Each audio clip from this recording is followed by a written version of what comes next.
Tyreek knows I am faster than him. You know, it's not fun at all when you're getting ready to go against someone like Tyreek Hill, because I know I got to run faster than I ever have all year, and I might hit a miles per hour Mach speed. I might hit chasing someone like him, and your conditioning got to be a little bit higher, especially with him, Waddle, and all the dynamic players and running backs they have. So it's always it's never really fun, but it's always fun watching. You know, when I'm watching him going for almost 600 yards to the regular season, I'm like, man, this guy's nuts. Like, you know, it's fascinating to watch it, but when you're actually playing, you're like, damn, I got to deal with this. Damn. Micah Parsons, Cowboys linebacker, talking about Tyreek Hill. Hill had that ankle injury that he suffered 11 days ago now against the Titans. Didn't play last week, didn't practice last week. Practiced on a limited basis on Thursday. I was told on Sunday it's likely he'll play against the Cowboys. The Dolphins need him. They're only favored by 1 point at home with an over-under of 50. I think that's the highest of the week. Cowboys, after getting embarrassed, and there's no other way to put it, embarrassed by the Buffalo Bills on Sunday, they need to prove to themselves and everyone else they can win a game on the road. And the Dolphins need to prove to themselves and everyone else that they can beat a good team. Their pattern this year has been beat the bad teams, lose to the good teams, with the exception of the loss to the Titans. It's held all year long, except for that Monday night. Now they need to break the trend the other way. They need to beat a good team. Something's got to give here. One of these narratives, Charean, is going to change on Sunday. The Cowboys are either going to win on the road against a good team, or the Dolphins are going to beat a good team. Neither has really happened this year.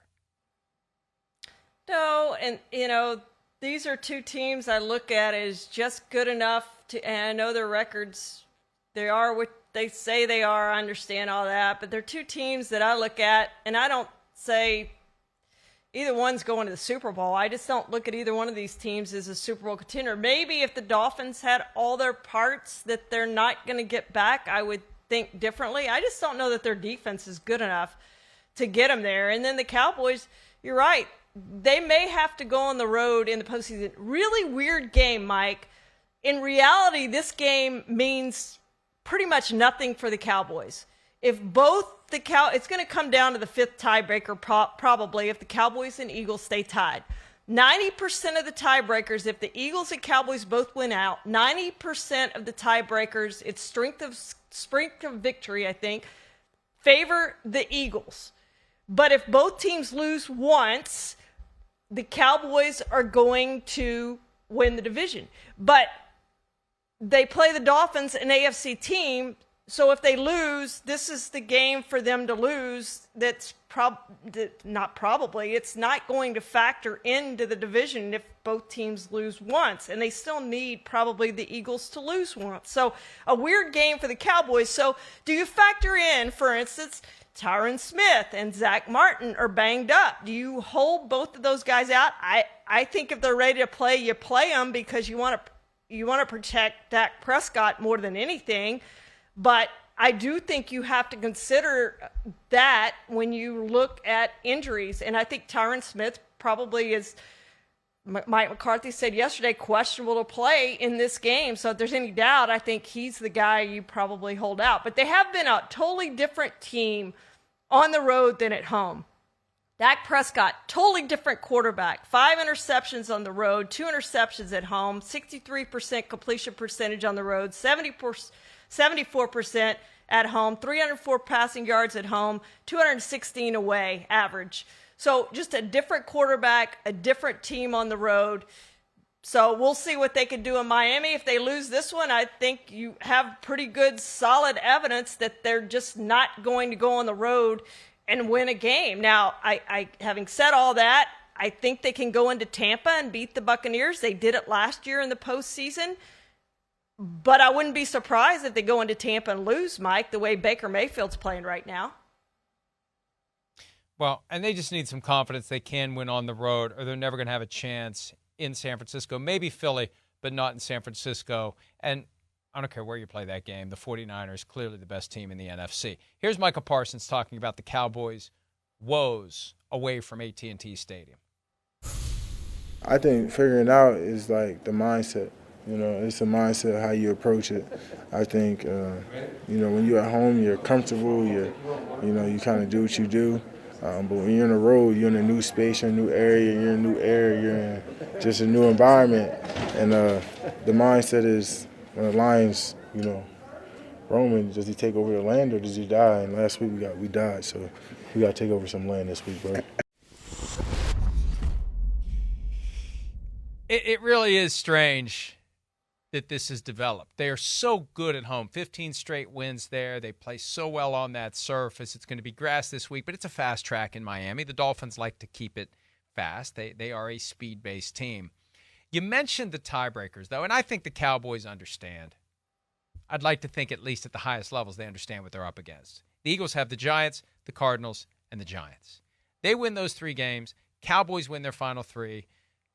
And you're right, strength of victory, the 5th tiebreaker, currently skewed heavily in favor of the Eagles. Not impossible that it doesn't flip the other way. Strength of victory is a reflection of the cumulative win-loss percentage of all the teams you've beaten. Right now, the record of the teams the Eagles have beaten combined, significantly better than the record of the teams the Cowboys have beaten combined.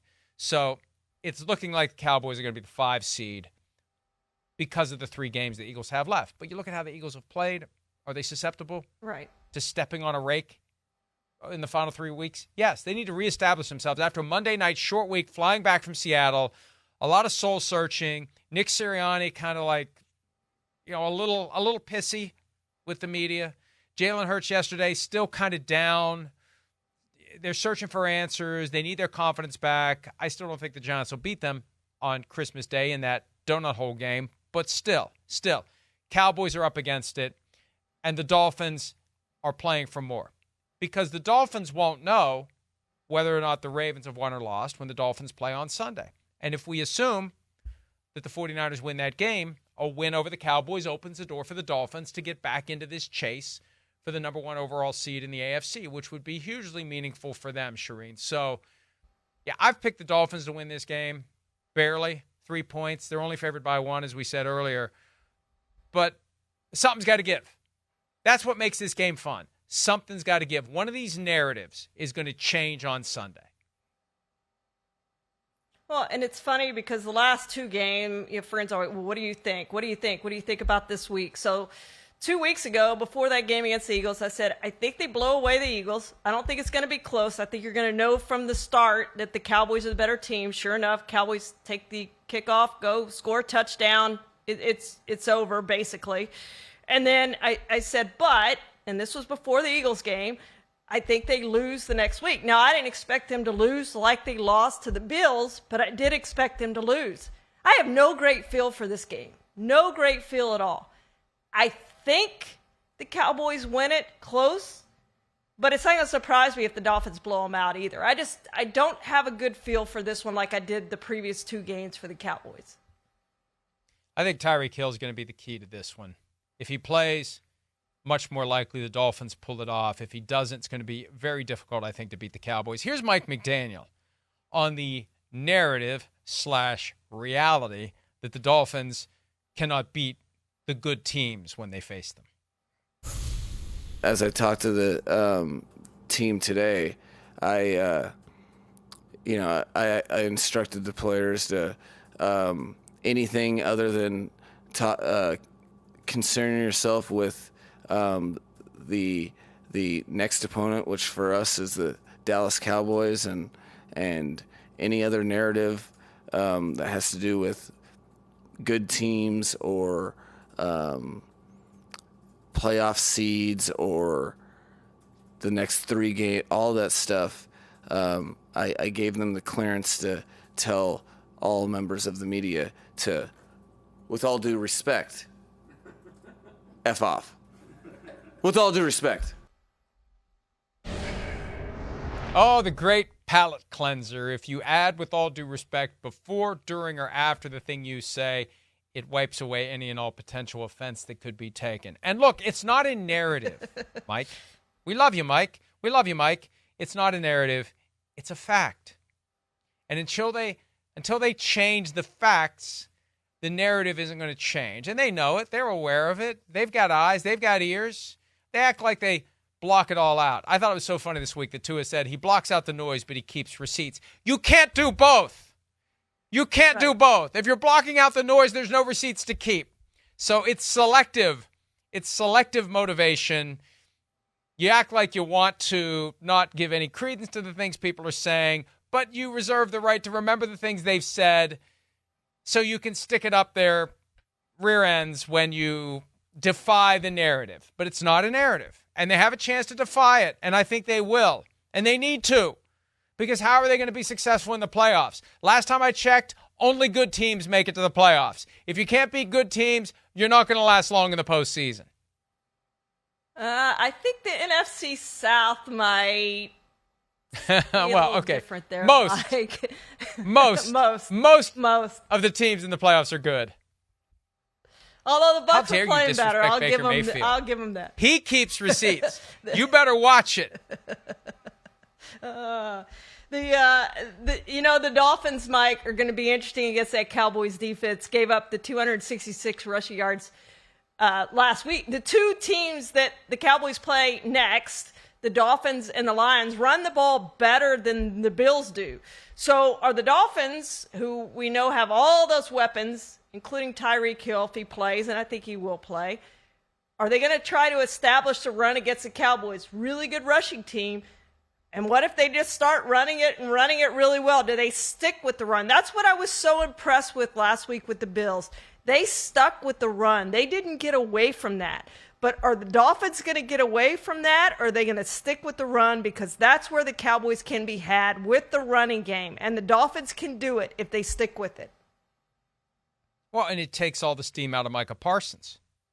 If you're running the ball and they're 100%. On their heels, there's never a chance to do the proverbial pin your ears back and chase down the quarterback. Now, I think the Dolphins are more likely to pepper in some more passes because I still think this is a very careful process of maximizing Tua's confidence. And if you make him into Bob Greasy and he only throws the ball 8 times, that's not the way to do it. But, yeah, Josh Allen didn't throw it much last week, but that's exactly what the Bills needed. I think the Dolphins need more of a mix. But set up the pass with the run. What Kyle Shanahan does, scheme the run game first. Chris always says that. I think Mike McDaniel does that as well and needs to do that against the Cowboys. Hi, it's Mike Florio. Thanks for watching PFT on YouTube. Hit subscribe for the latest news and analysis from Pro Football Talk.